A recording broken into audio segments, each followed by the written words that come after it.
Nous lisons dans l'évangile de Marc, chapitre 12, des versets 41 à 44. Jésus, s'étant assis vis-à-vis du tronc, regardait comment la foule y mettait de l'argent. Plusieurs riches mettaient beaucoup. Il vint aussi une pauvre veuve, et elle y mit 2 petites pièces, faisant 1/4 de sou. Alors Jésus, ayant appelé ses disciples, leur dit : Je vous le dis en vérité, cette pauvre veuve a donné plus qu'aucun de ceux qui ont mis dans le tronc. Car tous ont mis de leur superflu, mais elle a mis de son nécessaire tout ce qu'elle possédait, tout ce qu'elle avait pour vivre. Un passage très connu qui invite à donner pour l'œuvre de Dieu. Regardons ce que Jésus veut enseigner à ses disciples, puisqu'il les appelle pour venir regarder ce qui se passe. Plusieurs riches mettaient beaucoup. Le verbe mettre ici, c'est balo. Balo qui veut dire laisser tomber quelque chose sans se préoccuper de l'endroit où cela tombe. Ça veut dire qu'ils faisaient des dons, mais qu'ils n'étaient pas vraiment... Ils faisaient confiance, voilà. Ils mettaient des dons, il n'y avait pas de volonté directe sur l'utilisation qui devait en être faite. Le verbe ici est conjugué à l'imparfait. Ça veut dire que les riches faisaient ça régulièrement, c'est-à-dire que l'imparfait en grec montre que c'est répété, donc de façon régulière, ils mettaient dans le tronc. Puis, on nous dit, vint aussi une pauvre veuve. Pauvre, ptokos. Ptokos, manquant du nécessaire. Donc je dirais que pauvre n'implique pas forcément manquer du nécessaire, tandis que là, c'est vraiment manquer du nécessaire. Et ptokos peut être attribué à un manque au niveau physique, au niveau spirituel, au niveau intellectuel, au niveau moral. Donc c'est vraiment quelque chose de très large. Ce mot ptokos, formé de 2 racines, ptoéo, qui veut dire être effrayé ou tenu dans la peur, et pipto, s'effondrer. Donc ça veut dire qu'elle avait peur de s'effondrer, c'est-à-dire qu'en manquant du nécessaire, elle était en limite, on pourrait presque dire en limite de rupture, au niveau financier. Le mot veuve, kéra. Kéra, c'est une femme qui est dépouillée, qui est en privation, qui a été abandonnée. Pas forcément veuve. Elle a pu être abandonnée par son mari sans que celui-ci ne décède. Pour désigner une veuve, il faut une expression en grec, qui est kérétinos, privé de mari, ou andropos, kéra, c'est-à-dire privé d'homme. Là, on n'a que kéra, donc ça veut dire que ça ne veut dire qu'a priori, elle n'est pas veuve, mais abandonnée, seule. Et elle met aussi dans le tronc. Et le verbe mettre, c'est aussi balo, c'est-à-dire sans quérir de est-ce que c'est vraiment utile, est-ce que sera bien utilisé ou tout ça, ça c'est plus de son ressort. Son ressort à elle, c'était de mettre sa participation. Mais elle, ce n'est pas conjugué à l'imparfait, c'est conjugué à l'aoriste second. C'est-à-dire que la pauvre femme avait une vision spirituelle, contrairement aux riches. Elle agissait pour l'avancement du royaume de Dieu. C'est-à-dire qu'avec cette conjugaison, on peut presque sentir qu'elle priait pour ce qui allait être fait avec. Elle avait cette vision de l'avancement du royaume de Dieu. Elle ne faisait pas sa bonne action, elle faisait une action bonne pour l'avancement du royaume de Dieu. Avec cette vision, même avec le peu qu'elle y mettait.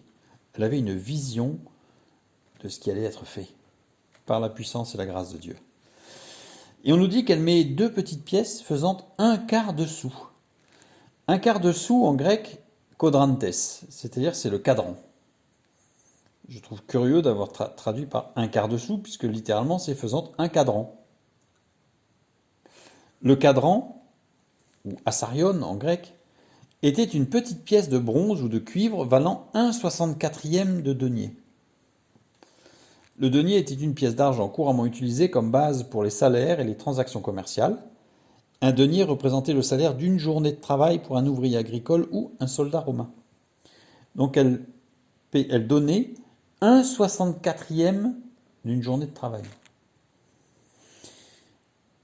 Le cadran avait un pouvoir d'achat très limité, mais il suffisait pour acheter des biens de consommation courante de très faible valeur, comme une petite quantité de nourriture, en particulier un morceau de pain, ou pour payer certaines petites taxes et droits. Donc elle a vraiment donné ce qu'elle avait, mais au minimum. Alors c'est intéressant parce que là il s'agit de l'offrande, de ce qu'on appelle la dîme. La dîme, souvent, on l'évalue à 10%. Mais 10% pour quelqu'un qui gagne presque rien, ça représente beaucoup. Alors que 10% pour quelqu'un qui gagne énormément, ça fait beaucoup, mais ça ne représente pas autant puisqu'il lui reste beaucoup plus à vivre qu'à la personne qui a peu. Et donc on voit ici toute la sagesse de Dieu, puisqu'en fait, cette dîme, eh bien, n'est pas forcément évaluée à 10%, puisque là, en l'occurrence, Jésus met en valeur ce qu'elle donne, et elle, c'est 1/64. 1/64. Donc ça fait peu, mais beaucoup pour elle. Sachant que, rappelons-nous que Jésus met ceci en évidence juste après avoir parlé au verset précédent, de ceux qui cherchaient les premières places, de ceux qui dévoraient les maisons des veuves, justement, de ces femmes esseulées, et qui faisaient pour l'apparence, en fait, mais qui prenaient la prière comme prétexte pour ne pas travailler. Donc c'est dans la suite, en fait. C'est-à-dire que cette femme, c'était pas la peine de lui imposer 10%, c'était pas possible. C'était la tuer, c'était la dévorer. Or là, 1/64, et Jésus la loue de ce qu'elle fait. Cela montre que ce n'est pas une règle, les 10%. D'ailleurs, on a appelé dîme, mais bibliquement, rien ne dit que c'est 10%. C'est parce qu'Abraham a donné 10% de ses biens qu'on a dit que c'était 10%, mais il a été amené à le faire à ce moment-là. Et donc Jésus, ayant appelé ses disciples, donc c'est-à-dire que Jésus, là, il les interpelle beaucoup plus, puisque le verbe appeler ici, proskaléomai, et non proscaléo. Pourquoi? Il y a une différence, puisque proscaléo, qui veut dire aussi appeler, c'est appeler ou inviter quelqu'un. Inviter, c'est une forme active qui est utilisée pour indiquer que le sujet de la phrase est celui qui fait l'action d'appeler ou d'inviter quelqu'un.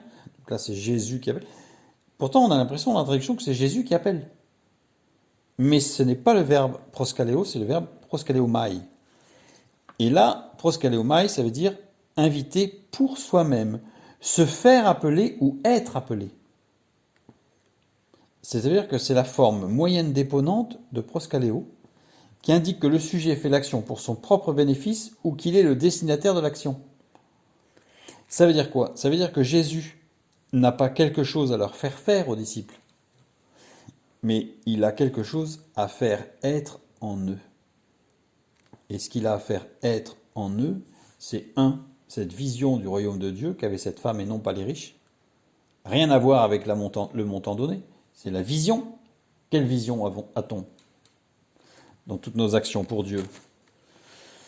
Et la deuxième chose à faire, c'est de bien comprendre que ce n'était pas la peine de presser cette pauvre femme avec cette fameux 10%.